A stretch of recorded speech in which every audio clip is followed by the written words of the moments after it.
Hello and welcome to the UnWokable podcast. And today I am joined by the Wilfred Reilly, Dr. Wilfred Reilly. It is an honor to have you today here, sir. Yeah, glad to be on the podcast. Yeah, this is. I have been following Dr. Reilly, Wilfred. What do you want me to call you here? I'm still a grad student, so I am automatically. Almost everyone calls me Will in practice outside. Okay. Something like that. As I'm just finishing up my doctorate, and so everybody's Dr. Dr. Reilly, but I'll call you Will. I have been following you for a long time on Twitter, and you have an extensive following there and have been providing lots of information for all of us who follow you that's very data-based, very data-driven, which I always appreciate because that is hard to find on Twitter. But I want to give you an opportunity for my audience who may not know, who is Wilfred Reilly? Well, right now I am, and I mean, that's a very complex question. Part of the answer is known only to the gods and so on. But right now I'm an associate professor of politics at Kentucky State University of Political Science, specifically the newer title. And I'm also the author of the books Taboo, 10 Facts You Can't Talk About, Hate Crime Hoax, which looks at a lot of these sort of Jussie Smollett style stories of racial and class conflict that really just turned out not to be real. The $50 million question, a smaller, more academically framed book before that, which really was an attempt to quantitatively test the idea of white privilege. Working on another one right now that, frankly, I'm a little past the deadline, so it should be done in 2 weeks. But I mean, that will be called something like 12 Lies Your Marxist Teacher Told You, which is intended as a response to the old classic, 12 Lies Your Teacher Told You, looking at sort of those jingo American curriculums of the 50s and 60s. Now we've gone very far in the other direction. So I explore some things in the book. Native Americans weren't notably peaceful. All those guys McCarthy was chasing around in the 1950s actually were communists. So I include some transcriptions from the UnWokables in there that I don't think have really seen light before. So that's the new one that's coming out. Well, that's awesome. I am anxious to read that new book. I've read 10 Lies and Hate Crime Hoax, which I think was perfectly timed with what was happening. I believe Hate Crime Hoax came out in 2019, right? And right before the Jussie Smollett issue, and you seem to have a great pulse on what's going to happen in the culture before it happens. That's what I've noticed about your work and have appreciated. And for my audience who doesn't know, Will is very much data driven. He's a heterodox thinker, and he approaches everything from the idea that it needs to be backed up by what can be found actually in the data. And so with that in mind, I talk a lot about on my podcast DEI and its kind of influx into our culture, and especially in the universities and in school settings. But I wanted to ask you, what have you seen from a data standpoint about data being used as propaganda? Because I see that a lot with DEI trainers who will present data. For example, they'll present a graphic that says 85% of teachers, in this, at this conference was, believe that DEI should be at the forefront of what we do and the pursuit of equity and things like that. So what have you seen in terms of data as propaganda in that respect? And how would you suggest that those of us who may not look at studies every day or are presented with this kind of trick, so to speak, could parse that out and figure out whether or not what we're looking at is really what is represented in the culture? Yeah, I think that's a great question, and I don't write down my answers or anything prior to these interviews. If I start rambling and talking about that's great, and so on, feel free to just redirect. But essentially, one of my interests, in addition to just standard academic political science, I'm going to the American Political Science event later this summer. You know, I teach, as I said, a poli-sci and quant methods prof at a pretty good state university. But in addition to just the standard topics that a scholar researches, which can really cover the board in my field, I'm interested to some extent in the causes of war, the impact of diversity on violence.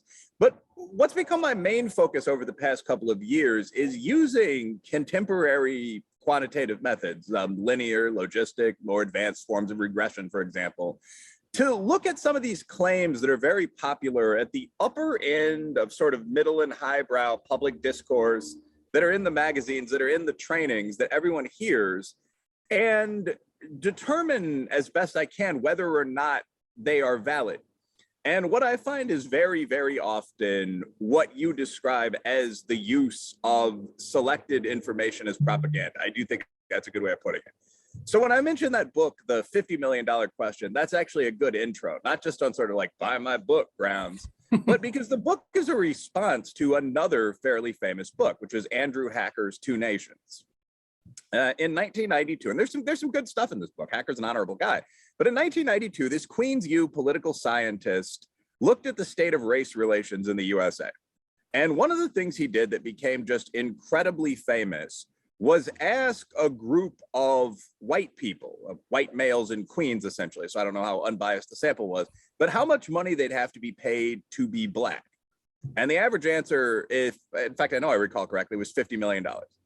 And that, along with a paper by Kimberly Crenshaw, The Value of Whiteness, another paper by Peggy McIntosh, was really sort of the foundation of this whole thing. The idea that in this, you know, racist, sexist, heterosexist, cis-sexist, post-colonial, speciesist, you know, I hope I got it all, society.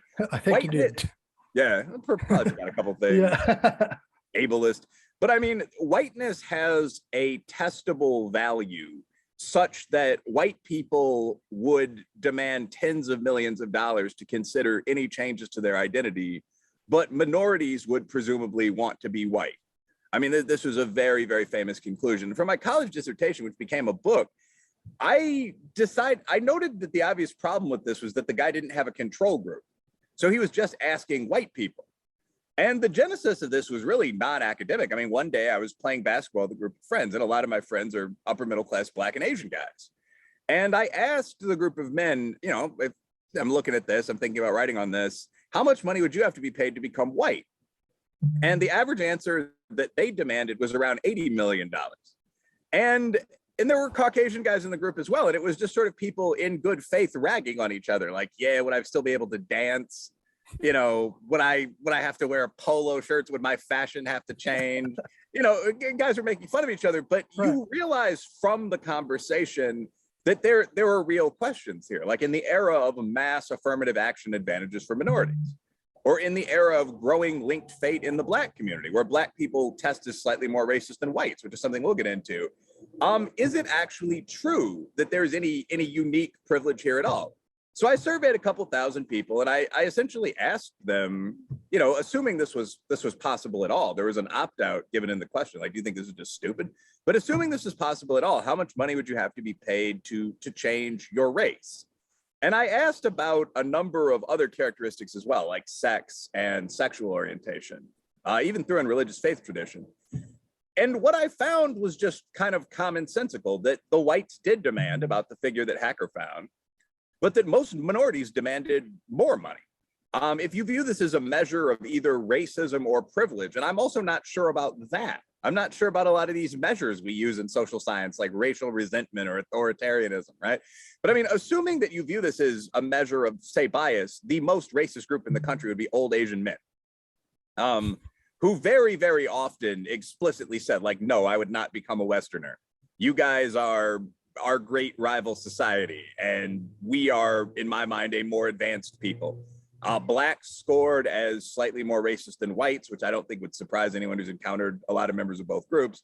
Then you had whites. The least racist groups were Hispanics and people who identified as of Arabic or Arabic extraction or Muslim faith.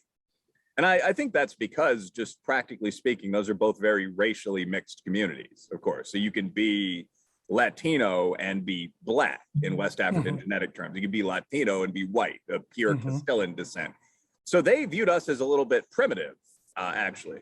I will note that both of those groups were excessively, in my opinion, attached to religion. So, I mean, I don't even know if excessively is the word, but those are the Islamic and the Catholic heartlands of the world. So they had a different set of very strong prejudices. So there was interesting research to do here. I'd like to go back to this in a year when I have a sabbatical, or I don't have a book deal. But I mean, so the reality turned out not to be this nonsensical univariate privilege idea at all. The reality was the white guys discussing racism, but the black guys discussing affirmative action. Both of those groups of individuals demanding an amount of money within really $10 million, if, again, you view that as relevant at all, of one another. I mean, so it was this complex, interesting picture. I also did what's called a list experiment at the end, which is just completely anonymous. Like, you divide a group of 1,000 people into two, and one group of respondents is given a series of 4 questions, and you ask, were it possible, how many of these things would you do in my case? And the other group, without knowing it, is given a series of 5 questions and is asked, how many of these things would you do? Again, not aware that there's a difference between them and an actual control group, which a lot of quote unquote woke studies don't have. And we found pretty similar results there, but again, it got even more interesting. So like, whites and blacks were both pretty open about being mildly racist. Like, the percentage of whites and of African Americans that said they would not change their race in condition 1, the first study, was very, very similar. What we found was that a large number of members of immigrant minorities, notably Asians, under this second condition did say, well, I would at least consider the becoming white option. So what that means is very complex to some extent. Is there a desire to be Caucasian, or is there just no real objection to assimilating into the full center of the USA? I don't know. They still demanded money for the change, of course. But it's an interesting short book. But that's what white privilege broke down to. I see. And, well, I want to unpack that a little bit, or at least, do you think that you're writing this at about the 90s then, right? Is your dissertation? I don't know how old you are exactly, but in school. Do you think that notion might have changed with the kind of introduction of what I have seen as a relatively new concept of systemic racism, at least in the overall culture? I mean, you saw the first of it, with Stokely Carmichael, I believe, in the 60s, but as it's become more pervasive in our culture, do you think that you would get the same answers in 2022 from these groups as you got back when you were writing?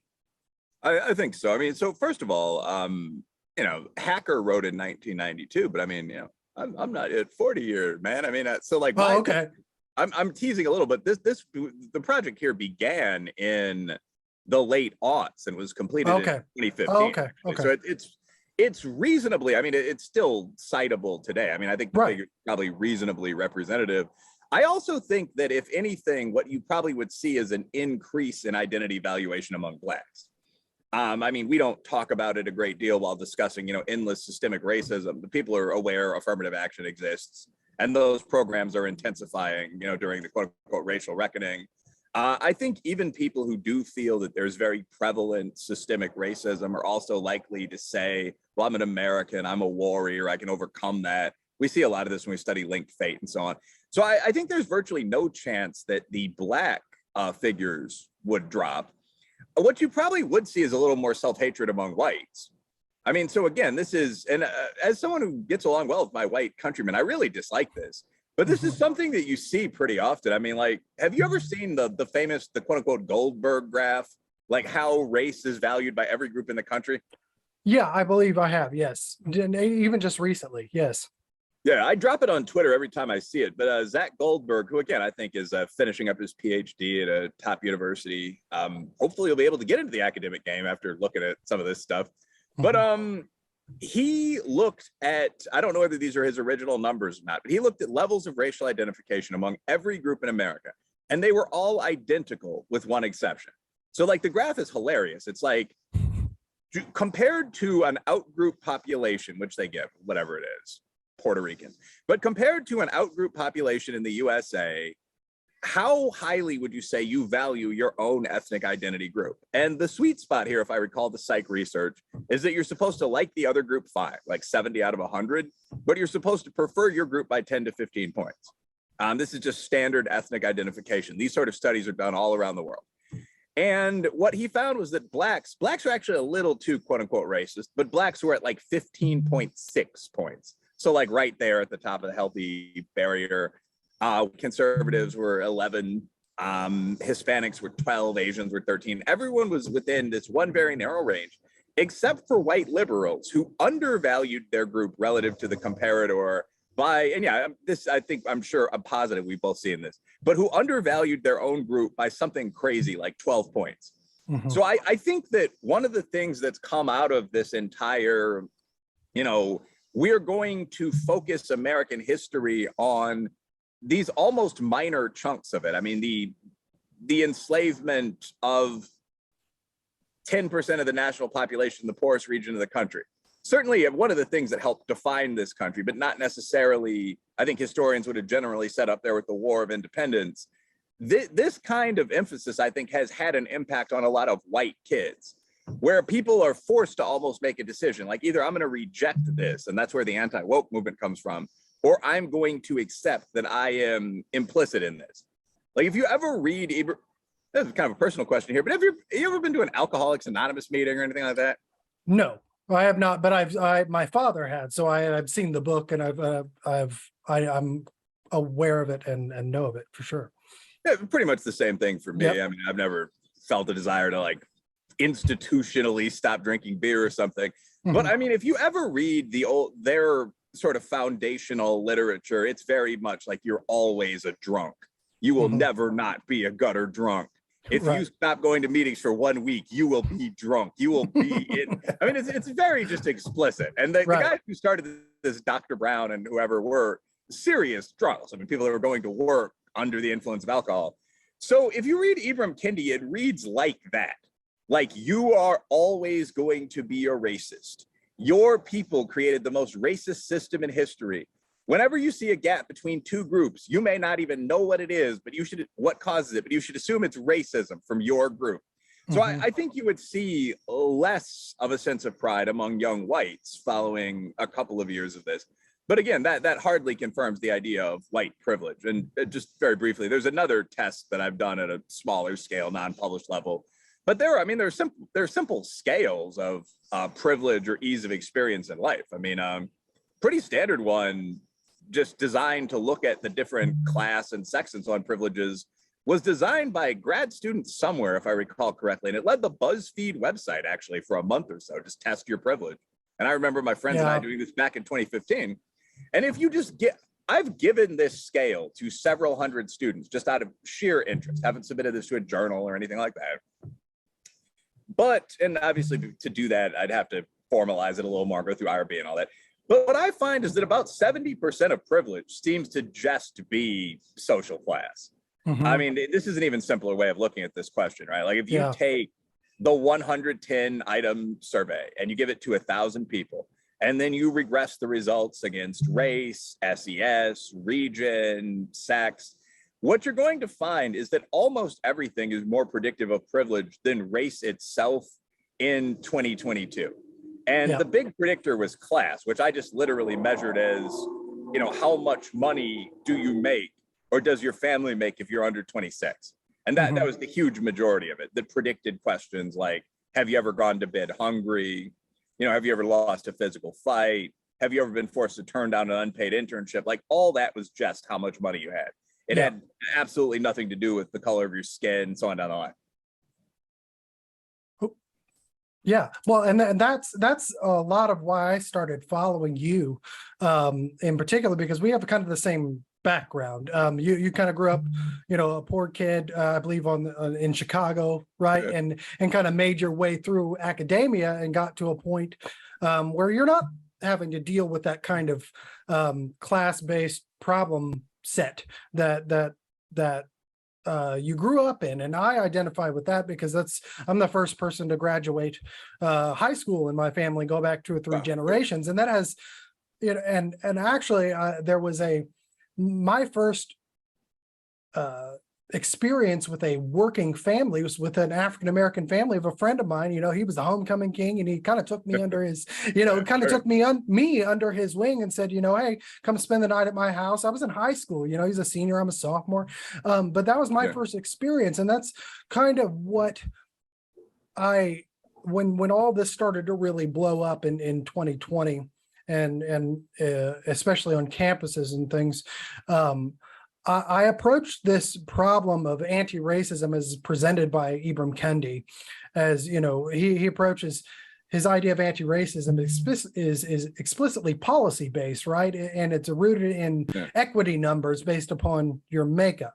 Well, I approached this from a thought of, well, yes, if you control everything by percentages, there's a higher percentage of African Americans who are below the poverty level. But on a pure strict numbers basis, there are way more white quote unquote white Americans who sit below that number. And my concern at the outset was, knowing how I grew up and where my family sits, is that you're going to actually create racism amongst this group of people who often get pejorativized or demonized as a white nationalist group, or evangelicals, or Trump supporters, or whatever you want to call them, right? You're going to actually push, as this starts to reach down into the lower class area of things, you're going to actually create more of the racism you're trying to stop. Or, he defines racism explicitly in terms of, group representation, but that was my concern. And so for you to bring up class, I think really goes to the heart of this, because I think it very much more is a more class-based issue, but the segregation, if you want to use that word, of it by color seems to be a process that's going to create the racism that they say that they want to stop. So that's very enlightening and very insightful. Obviously, I wanted to hit that same kind of dichotomy or oxymoronic way of thinking when it comes to the notion of hate crimes, since you wrote the book about hate crimes and that hoax, because you constantly hear DEI directors talk about impact over intent, right? And it seems to me that the notion of hate crimes is explicitly rooted in the idea of intent, right? You have to do so.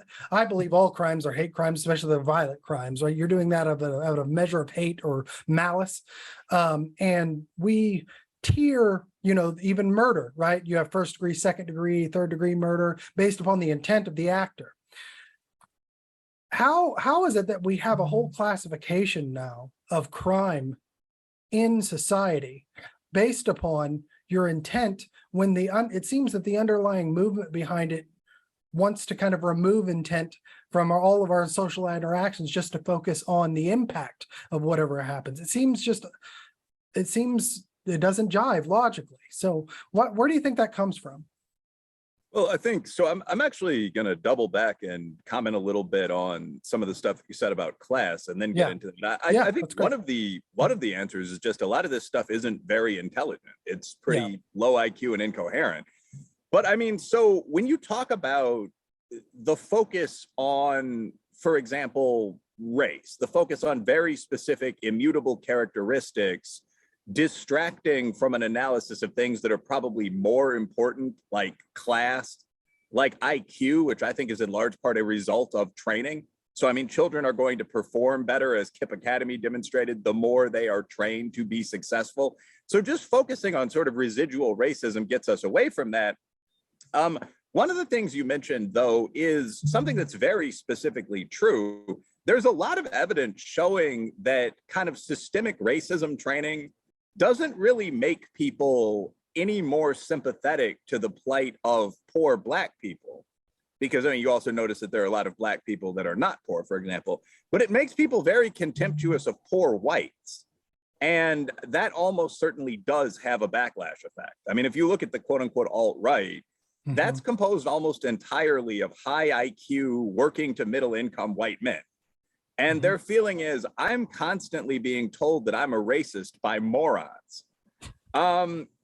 And that doesn't justify a racist response or violent criminal response, but people are people. We're a predatory animal species. So that's very much implicated in kind of the origins of that movement there.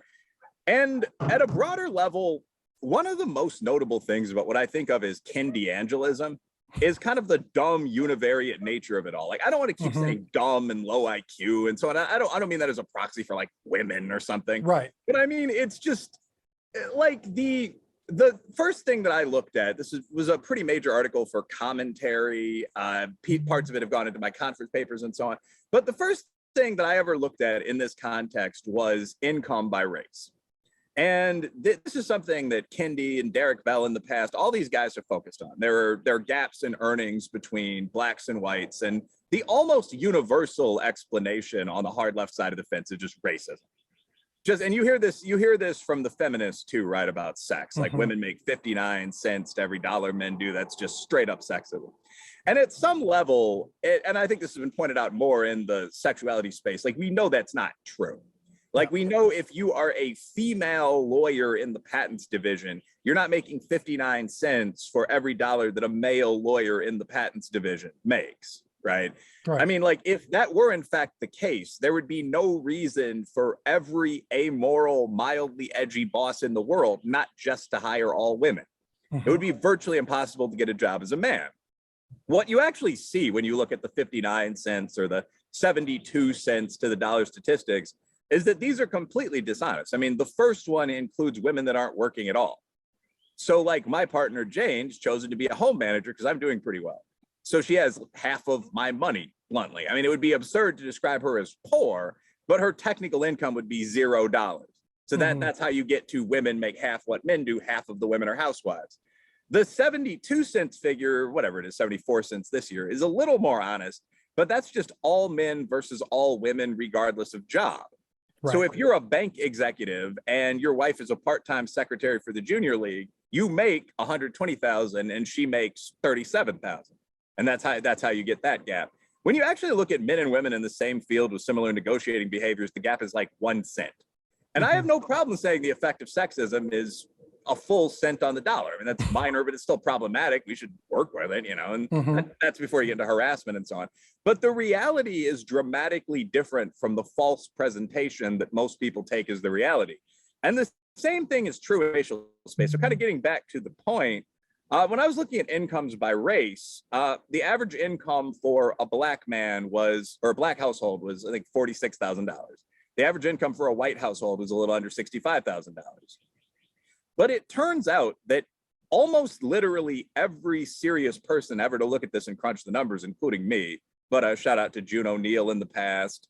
Dinesh D'Souza did this once when he was more of a social scientist and kind of less of a political activist.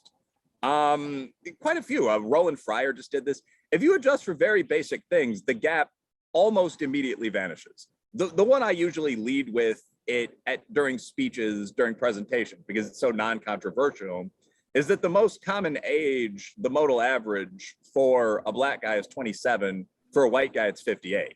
So if you're looking at income or wealth, a 3-decade age gap is going to play a huge role in that. It's just completely dishonest to suggest that's not the case. This is also true, by the way, for the crime stats that the right often focuses on. For example, the black crime rate is 2.4 times the white crime rate, which is shameful, but at the same time, that's before you adjust for age, urban status, income, anything else. So this crude univariate stuff is a problem. Another obvious difference that I cite often is region. I mean, 50% of the Black and Hispanic population in the USA still lives in the South and Southwest, where wages and test scores are lower. It's like 14% of whites.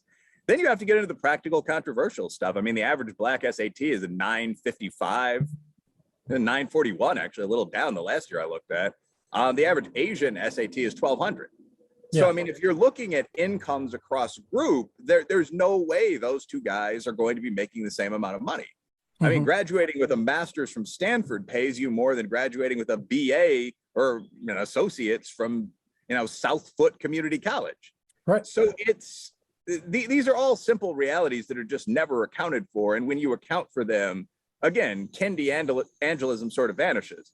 The hate crimes thing, I mean, so when you're saying most people now seem to be focused on impact and equity.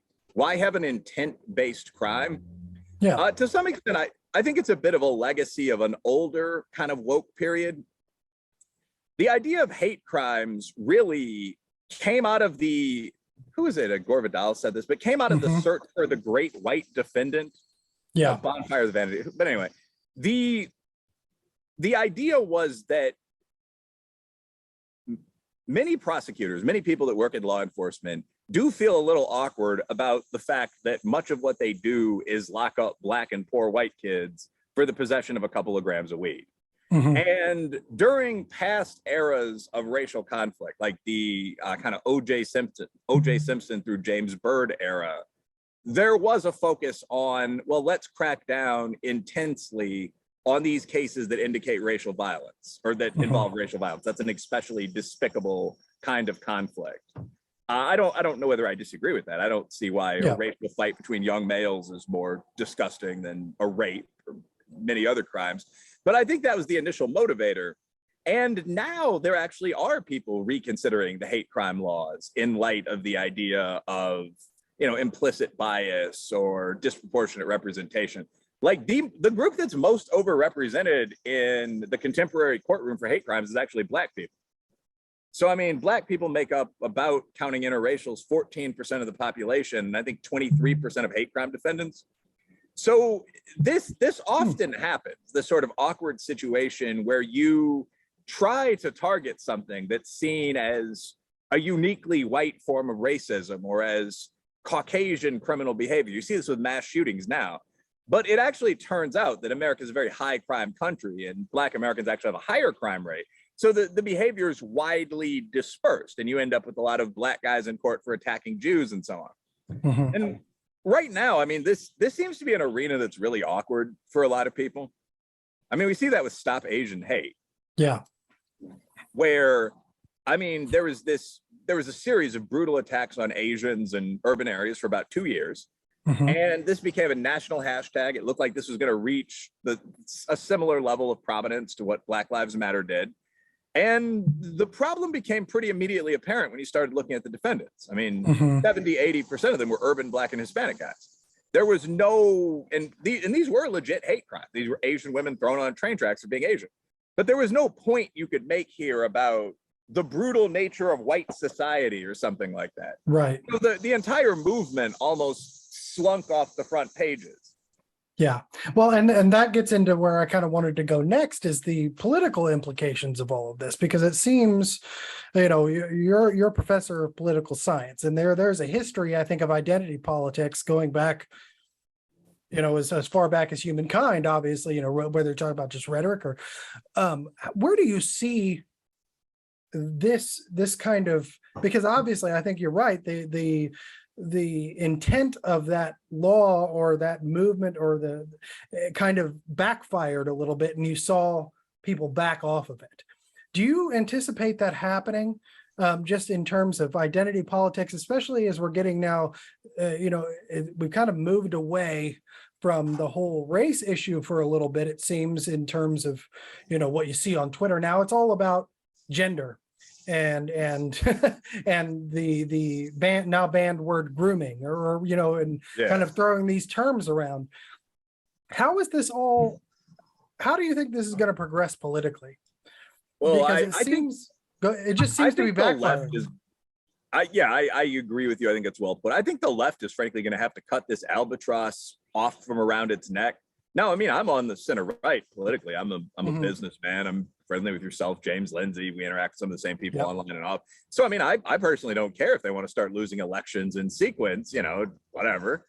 But the reality is that I can't see this being a feasible strategy that someone like James Carville or Pete Buttigieg is going to allow, Big Jim Clyburn down there in South Carolina on the African-American side of the fence is going to allow going forward.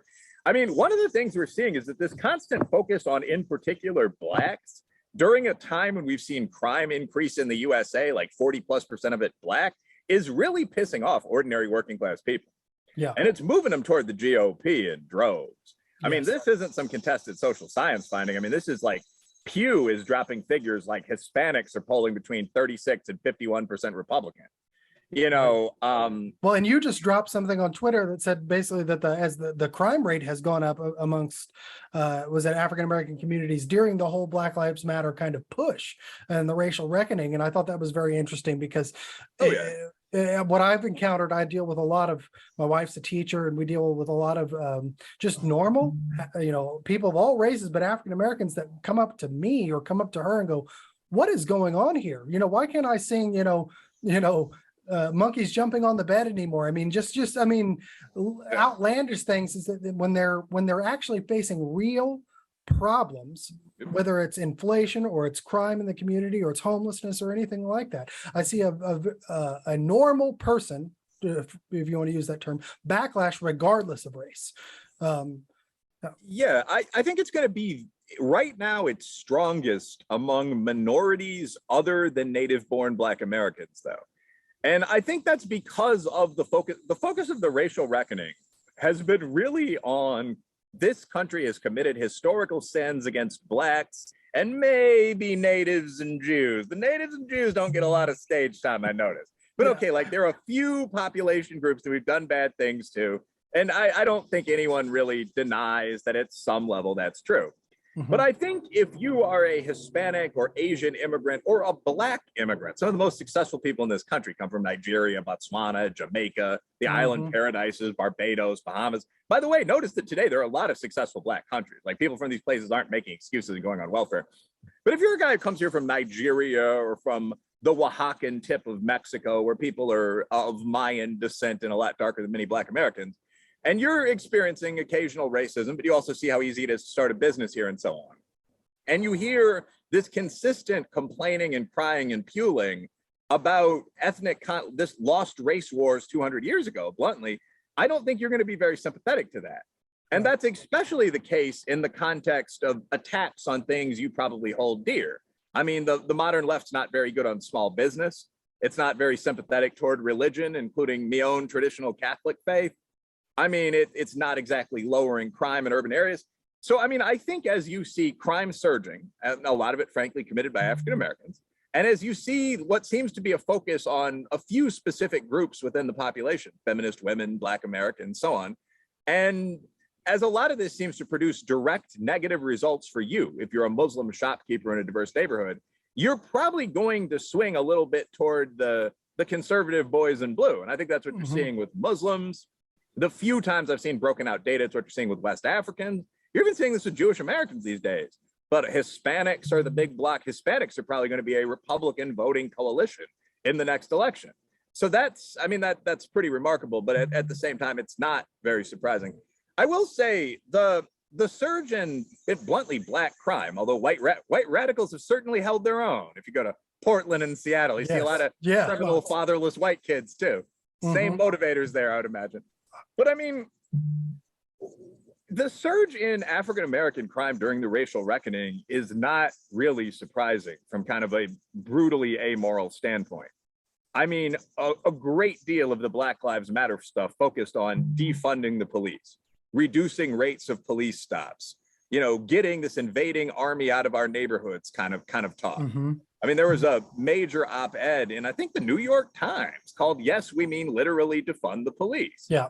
And in response to this, I mean, you saw stop rates decline. This is quite measurable. Myself and Bob Moranto, or Bob and myself and Pat Wolf, Bob is the first author. But I mean, just wrote an academic paper about this where we look at what happened to crime after the BLM movement. And then we get into the literature on BLM and so on. But I mean, bluntly, if you stop enforcing the law for any one group, that group's going to be more likely to break the law. I mean, and again, we see this to 90% the same extent with the white kids in San Francisco and Seattle and Portland. If you allow people to live in a savage kind of Lord of the Flies environment, they're going to take advantage of that. It's fun to have sex in the streets and throw bricks at the cops if you're under 25. It's just, we as a society haven't generally allowed that for obvious reasons. But I mean, some of those, like, they must not be named researchers, like Steve Saylor, for example, have actually looked at pull-out data that goes beyond the homicide rate. And they've found that every imaginable form of what you could call misbehavior has surged in Black communities since the cops stood down. And again, I want to emphasize, I mean, Steve's considerably to the right of me, so I'll note the same exact thing would happen in poor white or Hispanic communities if all the cops just left. That's a remarkable thing that we allowed to happen to our countrymen. But I mean, you can't overstate that, what's happened. But I mean, like, drunk driving is on the rise. Drug overdoses have increased so much among Black people that we've almost caught whites. I don't mean to mock whites. No, but yeah, we've led in murder, and you guys have been over there suicides. Right. I mean, so, but when you see this, when you stop enforcing the law for one group so much that they catch their friendly rivals in the categories where they're generally not pathological, you're seeing a problem. I mean, like, auto fatalities have increased in the Black community because basic things like people, and again, urban kids of all colors do this, but like people stunting in their cars, like getting outside the car and holding the wheel and walking, dumb, almost suicidal stuff, that's now not enforced. Yeah. I mean, when I go back to Chicago, or even when I party in Louisville, you'll see people in working class neighborhoods, looks like they're filming rap videos in the streets. Yeah. And I don't mean that glibly. I mean, like, literally, there is such a low chance of police involvement that you can film your friends partying in a public area in a way that's very likely to produce fatalities. Whereas in potentially high crime white and Latino areas like Appalachia or West Texas, that hasn't happened because the shackles of law are still on. Yeah. If you tried doing that in downtown Frankfurt, where I live, you'd immediately be arrested by a squad of diverse 250-pound cops. So that's why you see the increase in crime here, but not here. And a final kind of quant statement before we move to the next topic, you ask the next question. I'm a culturalist when it comes to things like IQ. And what that means is I acknowledge there might be a minor role for racism, things like that. I acknowledge that at the individual level, certainly there's a role for genetics, but at the most basic level, how well you perform at most things, middle distance running would be less controversial than taking exams, is very, very, very heavily a product of how much you train to do that thing. I used to be able to run a substantially sub 6 minute mile because I was a track runner. It was my spring season sport. Now, if you put me out on a full size track, like a 400 or 800 meter lap, and we're just like, run around that 6 times, little buddy. I mean, there's no chance of that happening because the training's not there. These cultural variables, father in the home, they're absolutely key. And I feel very often that both sides of our debate, kind of the genetics boys over here, and then the Ibram Kendis over here, ignore this clear-cut fact that you can train people to do shit. It's one of the weirdest omissions in social science. But like, so here's the culturalist stat. Black people have in general, and here you can toss in anything from race to genes, but have had a higher murder rate than whites have, just as whites have had a higher suicide rate. But if you go back into your Walter Williams or something, in the 1940s, it was maybe 25% of murders would involve African Americans. Blacks were 14% of the population. Last year, Black people made up 62% of the murders. So 62% of all the people that were shot in a country that also has large Hispanic, Italian American, Native American, Irish American, Appalachian populations were Black. That is a very, very recent function of the fact that we've basically just stopped enforcing the law in the hood. Yeah. I mean, so what would bring peace to the hood? We can talk about, population changes over 1,000 years, but what always did bring peace to the hood was just enforcing the law.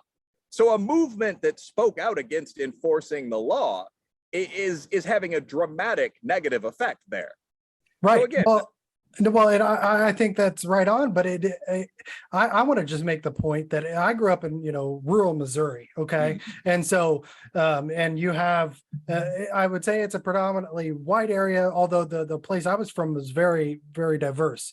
But you had the same kind of breakdown, but it was always based on class and was always based on where the police population was in terms of where the crime was, regardless of the race. And this is just obviously this lived experience, if you want to say that. But within the white community, if you want to, you see the same kind of breakdown, whether it's, you have a small town right outside your major population that is largely not, it's either run by a corrupt sheriff or it's, you have people that are just not a big police presence. You would see the white community flock that direction if that's where they wanted to avoid the law. And then you would see the crime rates rise there. And it had nothing to do with the race of the people. I mean, I think going back in the day, like when my father was a kid or my grandfather was a kid, you actually saw some breakdown when it came to religion, even, Protestant versus Catholic versus, whatever breakdown you wanted to see, but it was still the same. And it had very little to do with race. It had very little to do with anybody's group setting other than, hey, I'm poor and I got nothing better to do. I have nothing to occupy my time. I have nothing to challenge me. I wasn't raised in a culture that, valued education and those kind of pursuits. And this is what I'm going to do. I'm going to just be reckless. And that's kind of my form of entertainment until it becomes kind of a life process. And that gets me into the next places I wanted to go. Just so you know, I am a music student. I'm a doctor. Yeah. A doctoral candidate in choral conducting. So I'm a choir director. And I kind of encountered this whole movement in the classroom right after George Floyd with the kind of, I was presented in a class called it's called the Pedagogy of Music Theory in the 21st Century. And the first thing I was hit with was a lecture by a man named, or an academic out of New York, music theorist. His name is Philip Ewell, and it was basically, white music theory's white racial frame, and his whole aspect of this. And I wanted to talk to you about this because you're a fan of hip hop music and kind of come from that realm, which interestingly enough is kind of the push as rejecting, in a classical music sense, the white racial frame. But his whole thesis was that the reason why African Americans or people of color, if you want to go, indigenous, or aren't represented in music and music theory and classical music academia is because of racism. And this is a cultural issue, right? This isn't so much when you're talking about music, because music belongs to us all. I'm a fan of hip hop music. I'm a fan of classical music. I wasn't raised that way starting out in terms of classical music, but I kind of grew a taste for it in my high school years because I found that I was exposed to it. And it had nothing to do. I was a country music kid, or I was really a church kind of, rock band music kid before that. And so I wanted to know your thoughts in terms of the culture and when it comes to music, because there's not a lot of data here, right? In this specific area, what do you think? Do you think that Philip Ewell has a point that because, classical music's so white, that's why Black people don't want to be involved in it? Or is it because they weren't maybe exposed to it at a young age, like he was, for an example? Because, and I want to say this a little bit, his father was a professor at a HBCU. He actually went to Morehouse with Martin Luther King. And he indicts Martin Luther King in his talk by way of his father and says they're both wrong, in their love for classical music. I was wrong because this is obviously a racially motivated pursuit, and he completely ignores all the culture issues. So I just wanted to know your thoughts on that. Do you think that there's a point to what he's saying, or do you think that it has way more to do with culture? No, I think there's no point at all. I think a lot of this language, and now but actually, no, I'm not going to get sort of gaslit and say, well, I don't know if I'm right. I think what I'm about to say is just obviously true. I think a lot of this language used, again, gets back to what we were saying earlier about sort of meaningless, kind of low G nonsense. Although this guy might himself be a smart, funny guy, I don't know.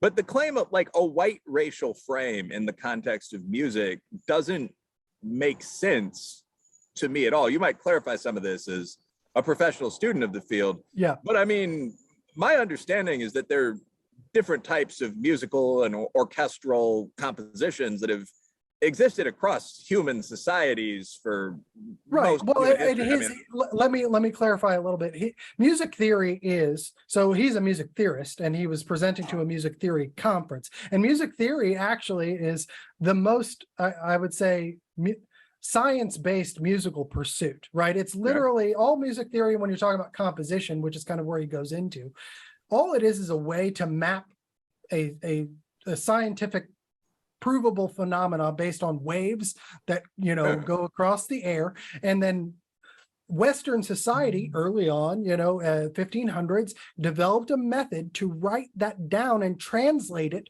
without a recording. And that's what music theory is. And then it was kind of, it's been developed over the course of time, and expanded out when it came to, adding instruments, but it was always, Duke Ellington used the same, notes and rhythms and bar lines Okay, that Beethoven used, This gets into, I don't think that knowledge can be raced or that it belongs to any one culture or any point in history. Right. I mean, I'm a firearms instructor as a sideline pursuit, and it would be absurd to say that fighting with guns comes from a Chinese racial frame. I mean, the reality is that when you look at the great peoples of Earth, I mean, what did Africa ever produce? All the humans. What did Asia? I mean, 70% of the inventions. I mean, until the very modern era. All of the great human societies learned pretty extensively from one another. I mean, this is not a subject for debate. And the numbers we use when we do mathematical calculation are Arabic numerals.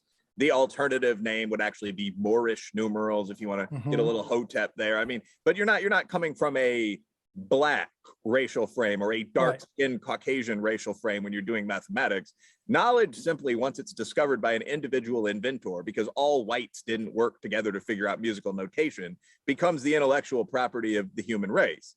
The only situation in which I could see an idea like racial frame ever having value would be a situation where the genetic hereditarians on one side or the other were correct, and there were pretty substantial group differences. So that Blacks, for example, had an advantage when it came to reading musical notation, but whites had an advantage when it came to reading, prose, code, and plans or something like that. But I don't believe that. I don't believe that there are 10+% genetically based human group differences because I'm not a racist. So I think it's absolutely meaningless to say that music, the art of reading music was developed by Northern European whites, and so that is a white framing. Again, the mathematics, I would say, reached their highest peak, in fact, until very recently among non-white cultures. I mean, interestingly, the same guy inspired the word algebra and the word gibberish. The Arab genius Al-Jabir, but I mean, was known for these incomprehensible mathematical proofs while he was traveling, and he wrote this all down. The symbols weren't as standardized as they are today. So people would look through his papers and they would see this complete nonsense, and the term that became utile for it was just gibberish. But he was also the discoverer of a fair number of modern mathematical principles and techniques we still use today. But anyway, I don't think you are paying tribute to the ancient Arabic mathematicians if you open up a calculus book. It's meaningless. The real issue, kind of getting to the point with all this stuff, is, and this is actually a key point across fields. This again gets into the dumb univariate nature of so much of this stuff.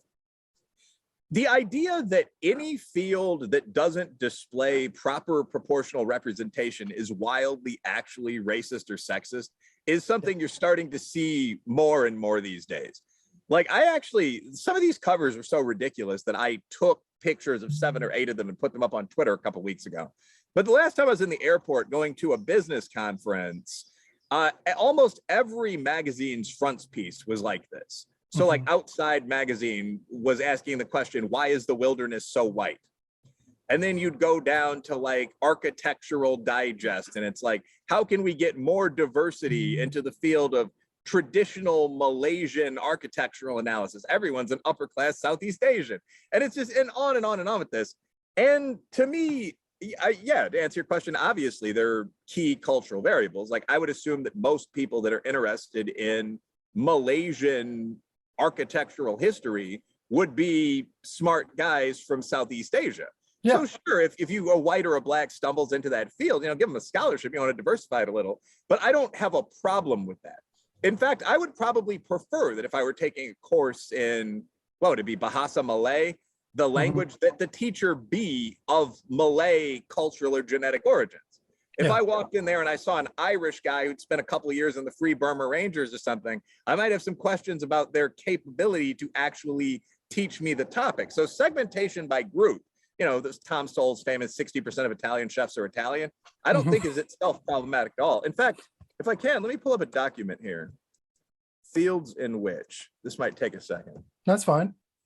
Well, I think you're hitting obviously you're hitting this nail right on the head. And I think part of what I've seen that is very dangerous here is that I feel like the culture is being weaponized against itself, right? That when you're talking about a lot of these, you see a lot of liberal white men in my field trying to protect themselves. And so they grab a hold of this ideology and start to use it to chip away at what it is that they've actually studied their entire life and what actually makes them money. And you see a breakdown of what I think is very racist about it is that they start expecting less from students of color or just students across the board, right? And then you have, there was just recently a book put out by a music educator out of Michigan State, and it, the music education for social justice. And she advocates in that book explicitly that we need to lower standards for anyone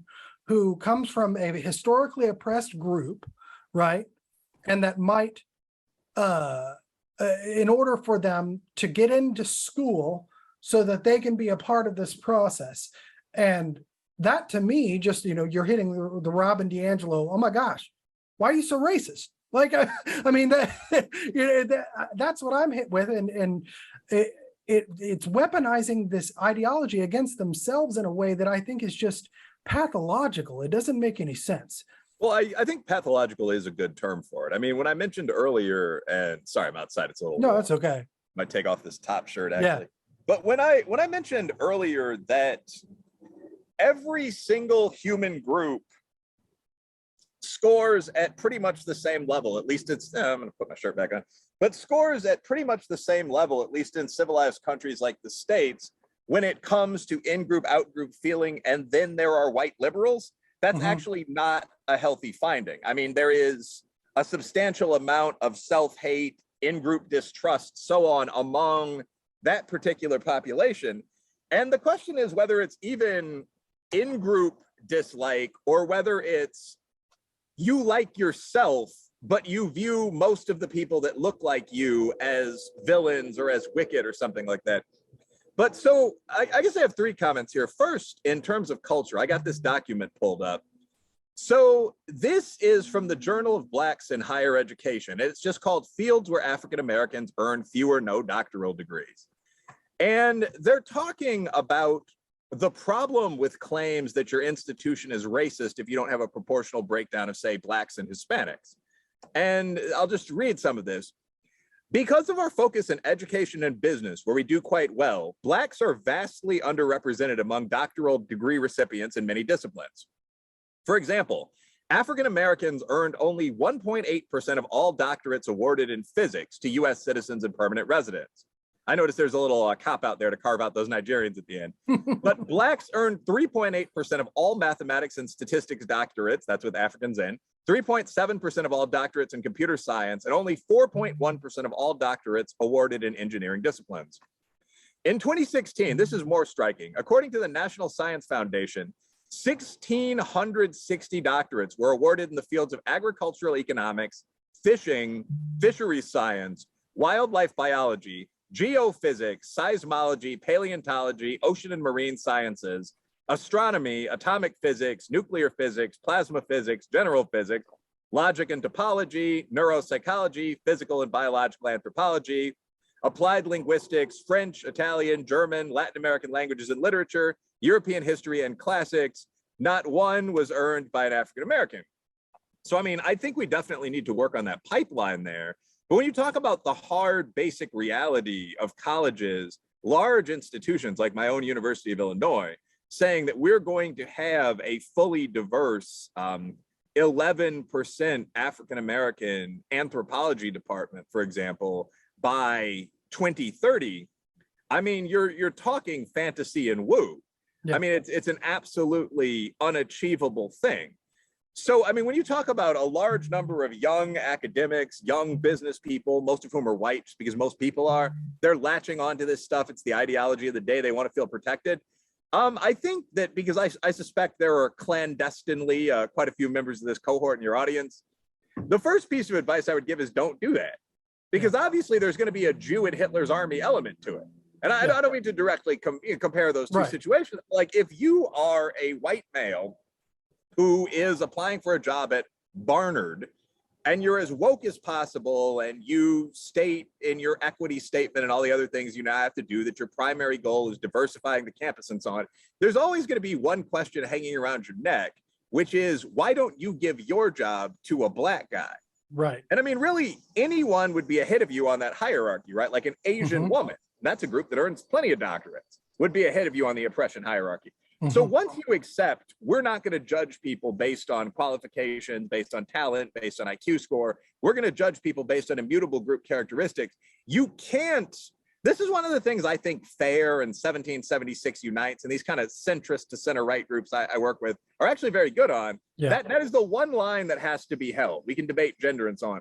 But once you say, we are going to reduce people to these immutable categories, you're never going to be at an advantage in any subsequent negotiation if you're a white guy. So there are two ways to respond. I'll actually give some Sun Tzu style advice to the young profs out there. One, which I would recommend as a man of honor, I think, at least in attempt, but is to simply say, well, I don't think that way. I'm an individual. You know, I would have been considered a Sicilian serf 50 years ago. I'm not going to play this game. I'm not going to fill up. The second, and I think this is becoming more common, is just to make up a fake oppressed identity of your own. Yeah. And when I look at white, high neurodivergent. Well, exactly. Yes. Yeah. I mean, like, I remember talking to a buddy of mine. We're both late 30s, black business people. We're talking about Tinder. I'm in a relationship now, so I don't screw around that stuff. But I mean, like, he said, you notice there aren't any white women on this app? And I said, what do you mean? It's like 70% white women. And he said, no, like almost all of them identify as something in the same way people do on Twitter. Like everyone is neurodivergent was specifically mentioned. Like if they're Jewish or Arab, they're MENA, like the new made up racial category. They're identifying with fatness as an ethnicity, like I'm a BBW. They're bi, and they all say that like right up before you even try to hook up with them, or they're demisexual, or they're trans, or if they're nothing, they insist on identifying as cis. So I think that you're going to see a lot of that, where the percentage of people that identify as white male, but also like neurotypical, cisgender and heterosexual is going to be like 10 in higher education in the fairly near future, at least on the left side of the fence. Well, and I think you're seeing it in this is my concern with when you're talking about K through 12 education, right? Because you have kids at their most impressionable being met with teachers who are saying this is a virtue, and that happens as, you know, kids. I mean, you've seen this with just bulimia in general. Like if you have a young girl who's bulimic, right? And she has a group of friends, that will spread. Right. And that's my concern with this whole ideology, whether you're talking about the race issue, but more to the gender issue now, that kids are seeing this as the virtue, and in order to be good, they have to become this. And that has great implications, or very dangerous implications, as you move forward. And, you know, I don't want to keep you too much longer, but I'd like to know your thoughts as, you know, somebody who has obviously gone through all of education. You are now a college professor. Okay. But you are seeing undergraduates who may or may not become teachers. Have you, and correct me if I'm wrong, you're at a historically black college, right? Yeah, K-State. Yeah, K-State. Yeah, okay. And I'm kind of interested in how this may differ on a historically black college, this kind of whole DEI movement in general, because you can put gender and the race all follows kind of under that same umbrella. But how are you seeing this? How have you seen the campus change when it comes to these kids who are going to go out and be the teachers and influence this? Because I see a dramatic rise just in even the last 3 or 4 years, where it's like everything is gender bending, and I deal mostly with music education or education students, and it's been absolutely drastic. And it's also been corresponding with the rise in mental, you know, mental problems, just in terms of emotional issues that these kids are having at the same time. How do you see that? How have you seen it change in your time in academia, you know, from the time you were doing your doctorate until now, where you've been teaching? Well, I mean, there's a lot there. I mean, so first of all, at K-State, the gender side of this hasn't been all that much of an issue. One of the things that I've said in a bunch of interviews that people are always surprised by until they think about it is that HBCUs and other successful Black and Hispanic institutions aren't generally all that woke.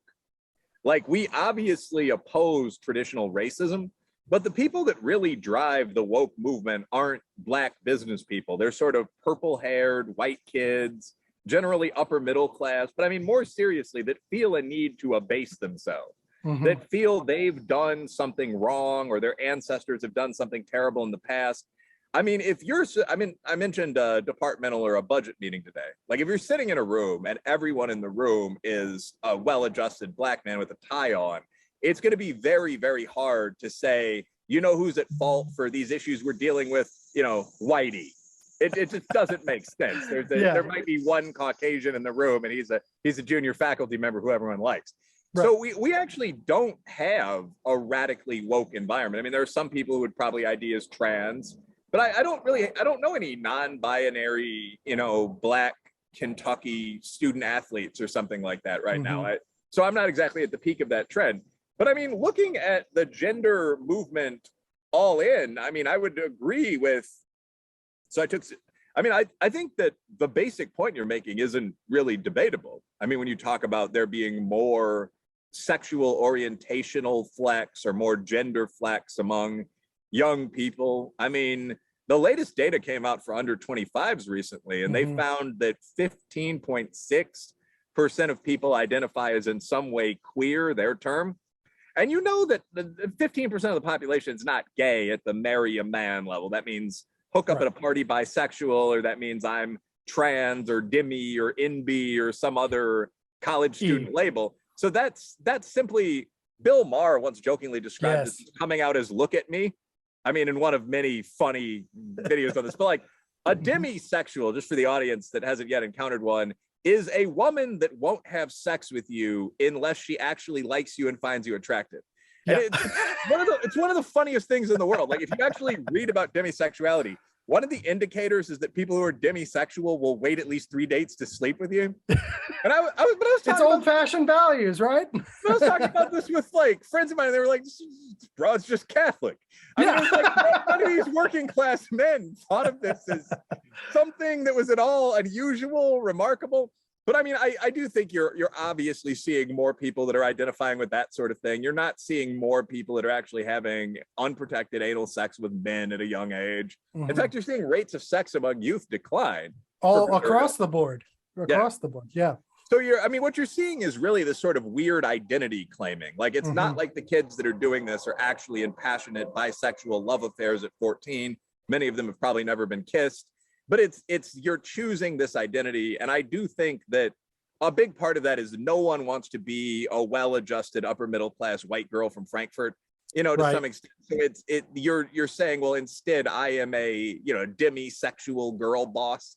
So I don't think there's any doubt about that. And the social contagion element is also pretty well supported. I mean, we've gotten to a point where gender studies is probably one of the top 30 collegiate majors, where you have multiple people who are advising about gender swapping and so on TikTok and YouTube. I mean, it's really remarkable, actually. I Googled Wilfred Reilly gender once just to see what videos came up. Was I talking with Colin Wright or something?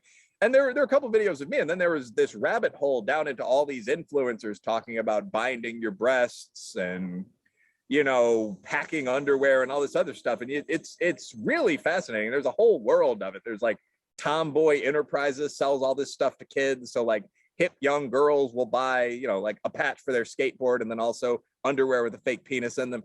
So I have no doubt that as this spreads, as more people discuss it, you're seeing those kind of one-to-one contagion effects. There's a good paper about this by Littman, actually, 2018, who found that the biggest predictor of your kid, basically, again, a normally adjusted middle-class kid who was not insistent, persistent, consistent, but had just suddenly decided that they were of the opposite sex or gender. The biggest predictor of that was having a close friend or lover that had decided this recently.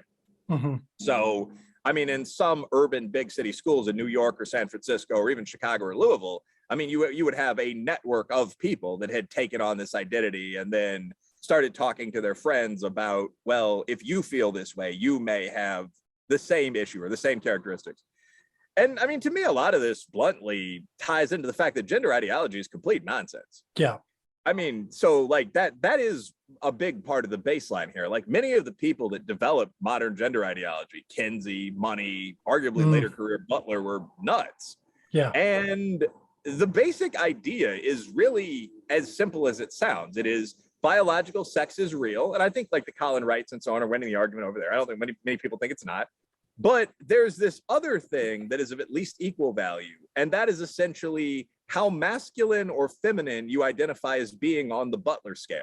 Right. So if you are, that's what gender is. Gender is how masculine or feminine you identify as being in stereotypical or normative terms on Judith Butler's scale, or one of these you can find from the online influencers, so on down the line. And it's really a fascinating, weird idea. I mean, this would be my impression coming from outside the field of gender studies and noticing they do almost no quant work, and just thinking about this in the same way I would think about a Christian theologian's claims. I don't see why that argument would be logical. I mean, like what you're saying is that if you're a full-on biological female with lubricating vagina is probably the cleanest way to put that. So like breasts and curly red locks and so on down the line, and you have a strong sexual preference for males, and you have a circle of female-friendly intimates, you can be a man if you like rugby. That's literally what the argument breaks down to. I mean, kids are asked questions about how they feel about the traditional dress of their sex or their gender, and so on down the line. And that's what on the genderbread man, for example, would make you a member of the other one. So, I mean, I basically just think this is nonsense, but because the categories are so flexible, virtually anyone can say some of these things, like being non-binary. The huge majority of people that are non-binary are female. Yeah. And being non-binary just means kind of like, I'm a boss bitch, excuse the language, but like I'm a woman and I don't believe that I fit into all of the feminine categories. I might like to be dominant sexually. I might like to wear short hair. This is like half the people I dated in earlier life. Right. What are my thoughts on those two preferences? These are just like urban women. Like the first one was like rules girl in 1980s. But I mean, like, if you have those characteristics, you can claim that identity and come out as NB, putting you up on the oppression pyramid. Right. Again, I have no doubt this is increasing. I have no doubt some of it's due to social contagion.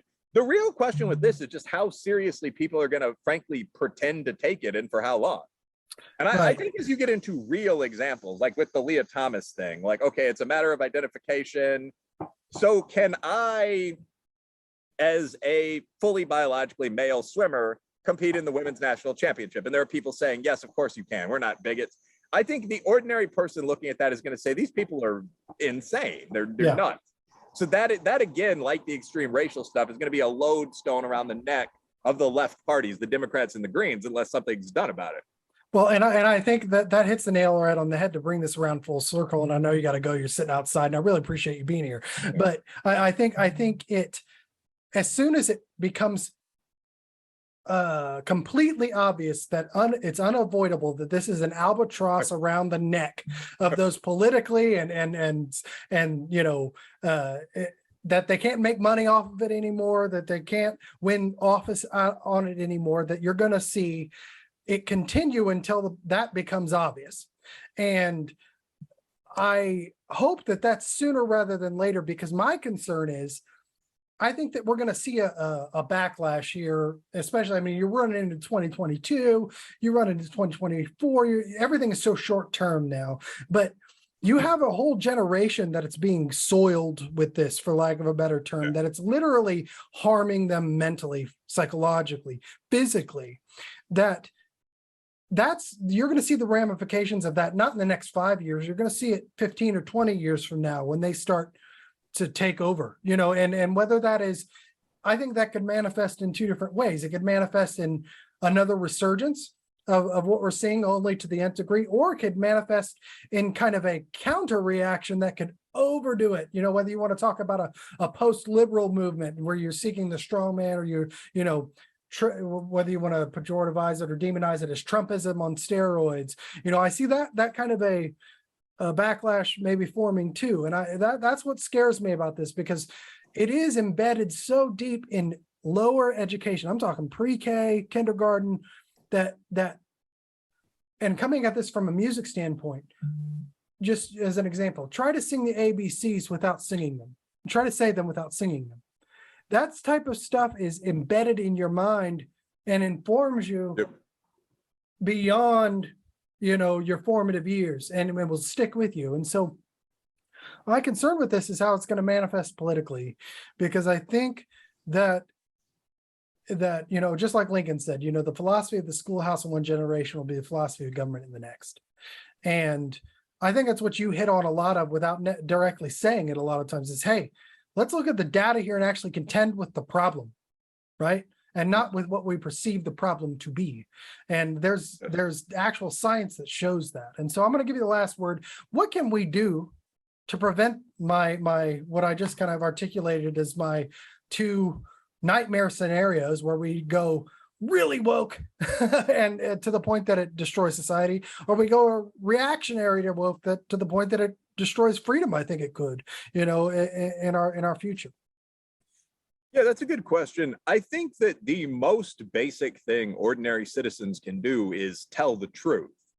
And I think that what's unique about a lot of these ideas is that absolutely nobody believes them. Yeah. This is something I've found over and over again, doing pretty serious survey work for clients, even screwing around on social media in pretty low tech, but 20, 30,000 respondent polls. I mean, I've asked things in both of those settings that were along the lines of, do you feel your upper middle class Black buddies are oppressed? Do you feel that males can effortlessly become women by saying they are, essentially? Do you feel that a number of these other things are true? Do you feel that, for example, overrepresentation of Blacks and men in jail has nothing to do with crime rate?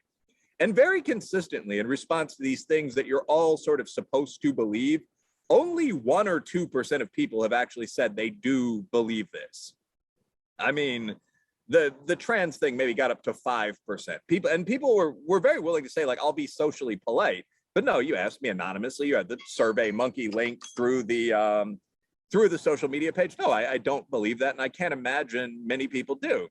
So I think that the situation right now is not actually that this new movement has nearly conquered the country or something like that. I think it's that people who know they have very unpopular radical ideas have intentionally tried to take over specific fields like secondary education, higher education, the NGO sector, the media. So it often seems like everyone is parroting these same sort of pieces of a Mao's 3% is what I think of it as rhetoric. But the reality is that even most scholars in those fields don't believe that. I mean, I actually, for my next book, did some research on the American Psychological Association. And right now, the idea is that they're wildly woke, sort of they're endorsing total affirmation, quote unquote, therapy for gender confused kids and so on. The reality is a lot more complex. I mean, like a policy like that would come from a group of maybe 8 to 12 activists who chose to sit on sort of the non-methodological DSM-5 definitions withdrawing panel at the conference. You and I have both been to elite academic events. Yeah. And it's from that group that this content that could be massively influential has spread outward. There wasn't actually any mass decision among the psychologists and psychiatrists of the USA. In fact, I mean, the APA still says some things that I view as mildly racist. 50% of the gap in IQ scores between Blacks and whites is probably genetic. It's still their official position. So, I mean, the organization itself, when it comes to core premises of psychology, is center right very, very often. We had one incident where a group of people that really cared about this niche sector went in and basically changed the words in the latest version of their manual. Yeah. And that's it. There's no massive national shift in understanding of what a vagina is in the United States of America. So my advice for ordinary people is to recognize that this is usually the case. The experts being referred to are 6 or 7 people on one end of the political spectrum.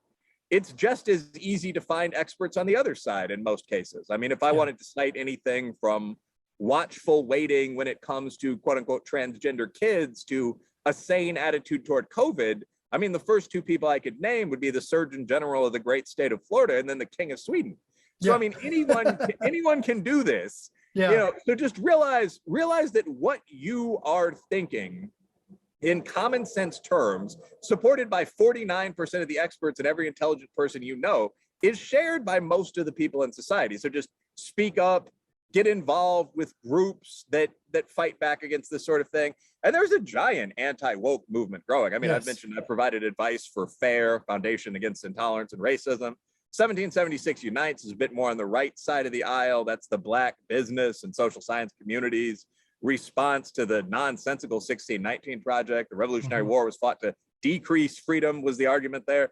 Just and so on. I mean, you go all the way. There's Moms for Liberty. I mean, there's Yes. all of these groups from this side of the spectrum, well, from the middle of the spectrum, over to the hard right side of the spectrum that oppose this stuff.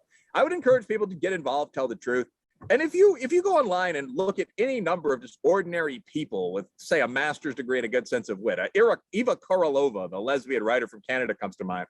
When they make just obvious points against these ideologies, like, can I be a lesbian if women don't exist? There is no response. Right. The response is things like people saying, I guess you'll just have to learn to like girl dick. Yeah. And the average person Right. is going to look at that and say, wait, what? You're telling a lesbian party girl The feminine what? penis is what I've heard. Yeah. It's like, what? But like, just so speak up, get involved with the organizations, center left, center right wing. I mean, do that, get involved in local politics, but also just don't lose sight of your common sense and your sense of humor. Remember that if someone is saying things like the quote that Gad Saad uses in his latest book, some women just have 9-inch penises, that almost everyone is going to view that as nonsensical as you do. Yeah. So be as polite as you need to be in a business meeting, but also continue to recognize reality and speak about these topics. Be anonymous if you need to be, but preferably do not be. Well, and I think just to hit, an old business term, radical candor is important when it comes to just basic truth, and I love what I see you do on Twitter. I see James Lindsay do on Twitter and lots of the God side. And, sometimes you just have to make fun of it a little bit and just say, look, hey, here's the ridiculous part of this, guys. And that's the positive thing I've seen over the last 2 or 3 years is you went from fear. I think there was a lot of fear. And you saw that especially amongst the white community or the male community or, anybody that was, sitting atop the intersectional mountain, Olympus or whatever. And over the course of time, things have gotten so ridiculous that people are not afraid anymore. And I echo what you say there is we've got to stop being afraid because the truth is important. And I believe that our children's lives, their futures are in the balance here. And so if we deny the truth now, it's going to be very hard for them to find it later. And it's guys like you who've come out early and done the hard work, that dug into the data and, present it in a way on Twitter or on YouTube to get to educate all of us, to down the line to help us become courageous and get involved and create these organizations that I really appreciate and why I was really excited when you reached out to me to maybe come on the show. And so I just want to thank you again. Let everybody know how we can find you on Twitter, YouTube, wherever you're at. I'm very easy to find. If you just search my name, which is Wilfred Reilly, it's WILFRED REILLY. You'll find my website, Twitter, Facebook, videos. So just check me out. I'll engage with you. Yeah, he does, and that's the thing I also want to say before I let you go is that guys like Wilfred, guys like James, even Chris Rufo, they've been down in the trenches here, and they will, if you reach out, they'll reach back, and engage, and that is something I don't think you don't see a lot in upper academia or even just celebrity culture, that I really appreciate. So, well, thank you again for being here. Thanks for sitting out and getting sweaty in the sun for us. And I can almost smell that barbecue behind you, man. So thanks for being here, brother. Yeah.